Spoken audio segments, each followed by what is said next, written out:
said, don't deny your husband sex. You guys, what's the best thing for a married woman to do when her husband wants smacks and she's tired? She's tired, she had a long day, she's not in the mood, and her husband wants to have smacks. He's touching her like, okay, let's do this thing. Do you think A, she should just lie down and open her legs, let him just get in there and do what he has to do because you are the wife? Or B, tell him you're tired and he leaves you alone? What do you think a married woman should do? Because there's this Nigerian celebrity, her name is Vicky James, and she was giving a speech at a bride, I think a bridal shower. Yes, so giving a speech at a bridal shower and advising the bride to be that, oh, when you get married, make sure that you always, when it gets to the time where you're tired, find an excuse, or there's a way you're going to talk to the man so that he's not going to feel bad, or you can as well just lie down there and let him do what he has to do. And people have been coming for her for that statement. Let me read the clip for you all to watch, then we'll come back and discuss. She said, don't deny your husband sex. It's not denying. Sometimes you might be tired. Too tired that you cannot move. Truly, it's not as if you are angry. You are not angry. Because mommy said, oh, no matter how you are angry. Sometimes you are really tired. The last thing you want is for somebody to touch you. Some days, you will see that if you don't do that thing, you can go and die inside the bathroom. My sister, just lie down and open your leg. You don't need to do any work. Just make the crooked way straight. That does not mean that some days you cannot be truly tired and say you are not doing. No, yeah. You will know how you will say it. You will know how you will be person. There's how you will be person. Say, unless you be a wicked person. It's one that not be very, it's okay. You will see that you're really tired, because the days when you are not so tired and you know that he really wants it, you always make sure that it's that. A lot of people are calling her a pick me. A lot of people are saying that she's giving bad advice and she's actually encouraging grape culture. What is your take? What she said in that video is not actually a new thing to me. It's the kind of advice and the kind of discussion they will have with you if you want to get married in an African home, right? They always face the woman and tell you, see, whenever your man wants it, make sure you're giving it to him. As a woman, if you do not want it and your man wants it, you cannot tell him you don't want it. As a married woman in Africa, or if you did all this traditional African marriage, they would tell you, okay, you must always be ready for your man. That is why you are married to the man. Okay, you must always do the duty. So that is what they usually ask. But is it right to always be ready, even when you're not ready? You don't want to, you're tired. You can easily just tell him, like, I'm tired, I don't want to. But why is it that they always advise and put pressure on women, like, you must always do this thing just to please your man? I have a reaction on this video. Let's go ahead and watch the stitches together. Then we'll come back and discuss. But I'd like to know your thoughts about this video down in the comment section, respectfully, as always. That video is by Nigerian celebrity fashion designer Vicky James, and she's been married for over a year and 6 months, and she's given a bride marital advice. Now, there have been a lot of people bashing her, calling her a pick-me woman, but Vicky James is a male-centered woman, just like many African women. I am not stitching this video to reinforce Vicky James's male-centered characteristic. However, I am stitching to emphasize the concept of the weaponization of sex. To put things into context, I grew up in Ghana, West Africa, and during my young years in Ghana, I have had a fair share of going to traditional marriages, and every time you go to a traditional Ghanaian marriage, the bride is being told, don't deny your husband's sex, even if you're tired, even if you're not feeling well, just make sure you are able to fulfill your conjugal duties. If not, your husband will look elsewhere outside of the marriage. This is a typical advice that is given to brides in the Ghanaian and in the African context. And Vicky James is only reinforcing that toxic notion, which emphasizes the concept of sex weaponization. In the African context, sex is weaponized against women. Sex is for men, and sex is something that happens to women. As a result, a lot of African women have a victim mentality when it comes to sex. A lot of African women will give sex in the hopes that a man will marry them. When you sleep with an African woman for a prolonged period in a relationship and you don't marry her, she will say that you have used her. That is because African women do not see themselves as active participants when it comes to their sexual pleasure. African women give sex because they have been trained that sex is for men, and it is something they must give if they want their marriage to work, to please their husband, or if they're single and they're looking for marriage, to be able to get a man to commit to them. If you're an African woman and you're very sexually expressive and you center your orgasm and your pleasure, you are seen as a bad girl and you are often stereotyped in a negative way.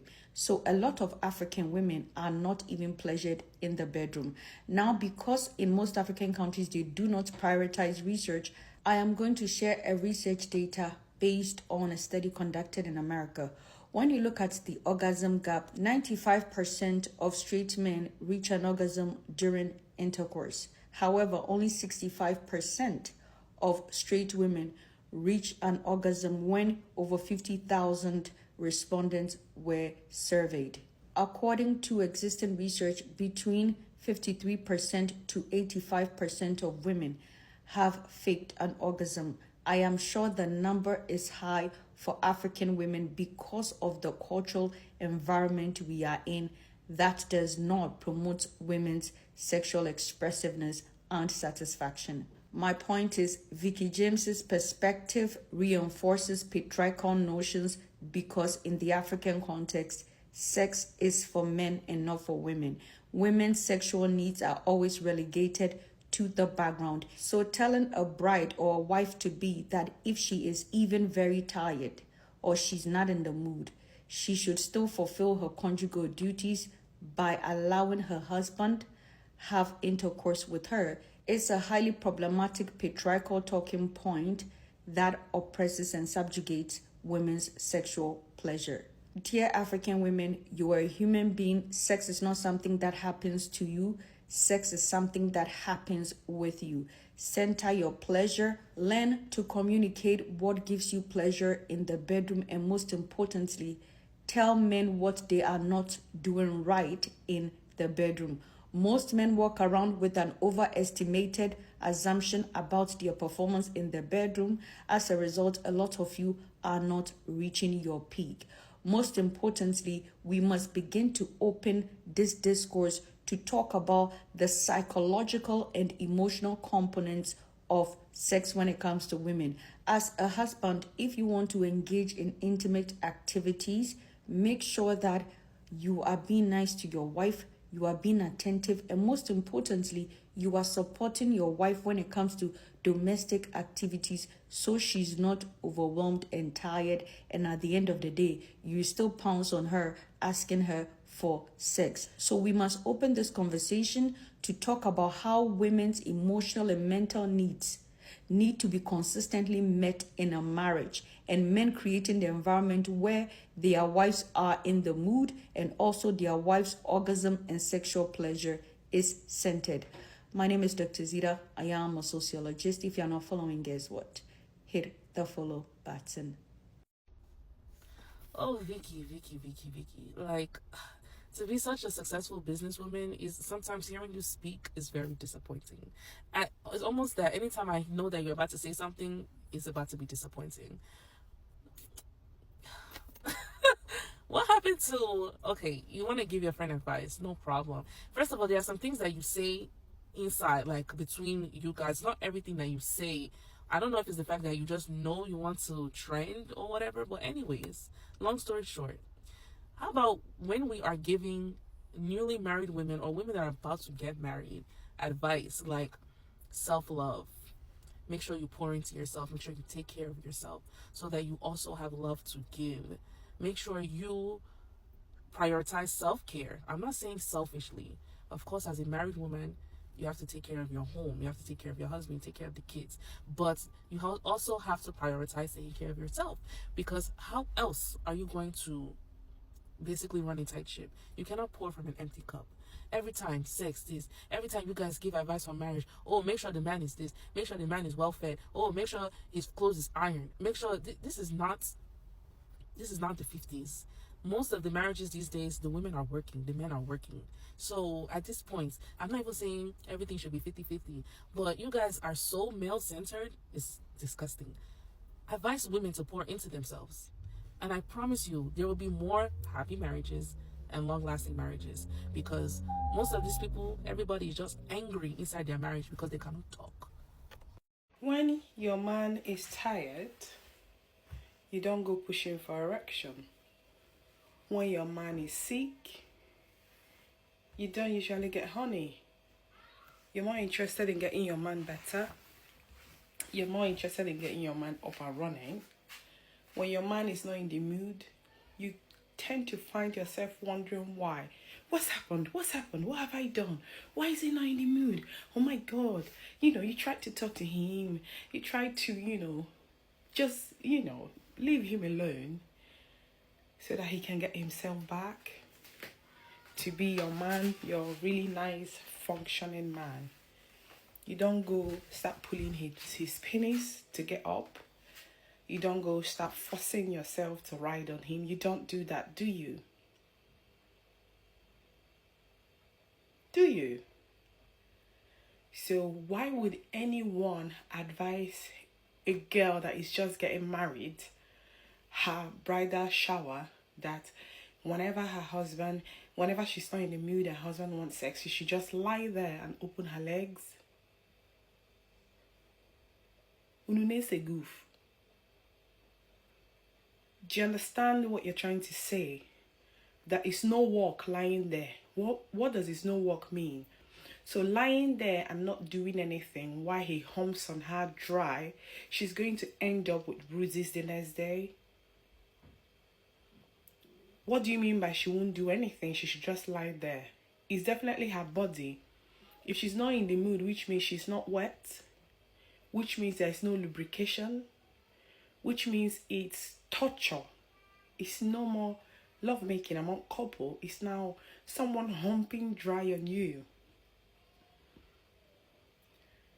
I stopped attacking men. I stopped because we are majorly the problem.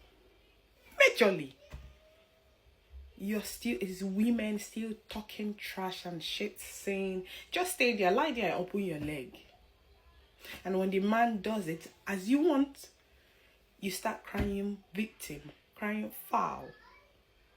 When are we going to start giving ourselves grace?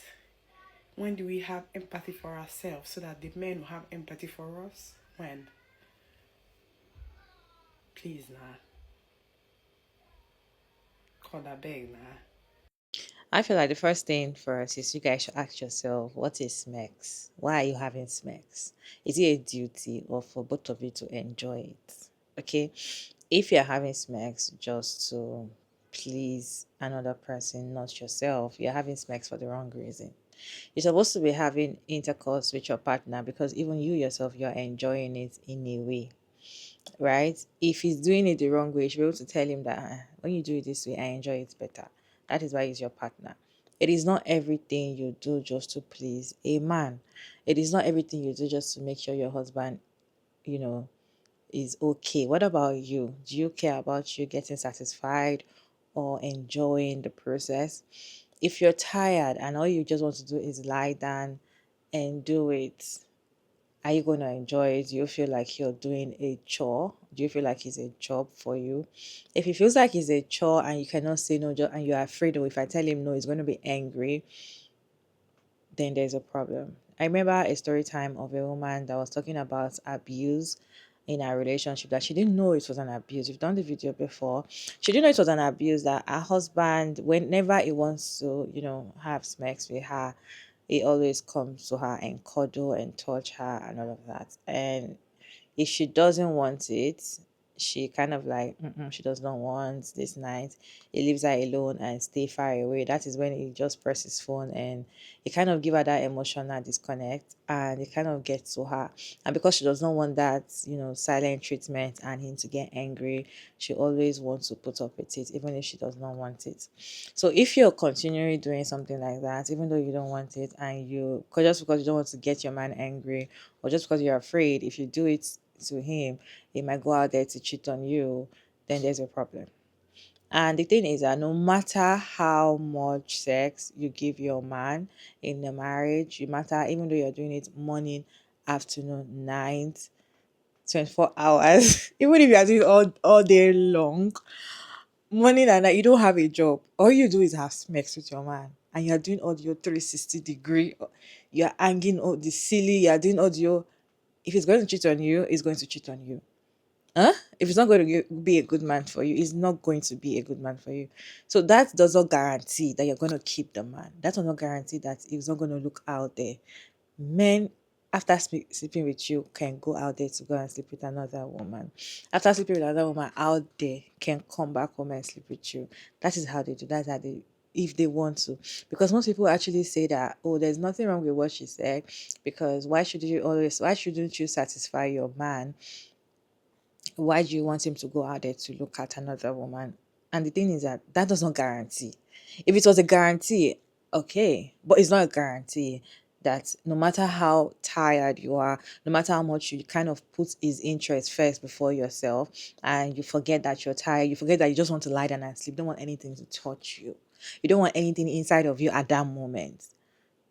And you allow him, no matter how much you do that, does not guarantee that your man is not going to cheat on you. It doesn't guarantee that you are going to have a successful marriage. I blame our mothers for always advising us giving us that kind of advice. I blame them. And I do not blame them as well, because their mothers also give them the advice. So they're kind of passing it on and on.